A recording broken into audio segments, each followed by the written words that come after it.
প্রতীক সেনের নায়িকা কে হচ্ছে পল্লবী? একই জানালো পর্ণা। বিস্তারিত জানতে ভিডিওটি দেখুন আর আমাদের চ্যানেলে নতুন হলে সাবস্ক্রাইব করুন। কিছুদিন আগে নিমফুলের মধু ধারাবাহিক শেষ হয়েছে। অভিনেত্রী পল্লবী শর্মা নিমফুলের মধু ধারাবাহিক শুরুর আগে একবার দিদি নাম্বার ওয়ানে এসেছিলেন। আর জবা ওরফে অভিনেত্রী পল্লবী শর্মা জানিয়েছিল তিনি শৈশবে বাবা মাকে হারিয়েছে, এরপর কষ্টে তিনি এ পর্যন্ত এসেছেন। তবে সম্প্রতি প্রতীক সেনের সাথে পল্লবী শর্মার নতুন ধারাবাহিকটি নিয়ে কথা হচ্ছে অনেকে বলছে প্রতীকের সাথে জুটি বাঁধবে পল্লবী, তবে সেটা নাকি এখনও নিশ্চিত নয়।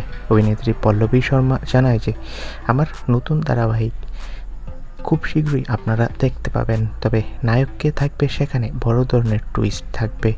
এখনই তার নাম প্রকাশ্যে আনতে বারণ করেছে চ্যানেল কর্তৃপক্ষ। তো বন্ধুরা, এই বিষয়ে তোমাদের মন্তব্য কি কমেন্ট করে জানাও। সবাইকে ধন্যবাদ।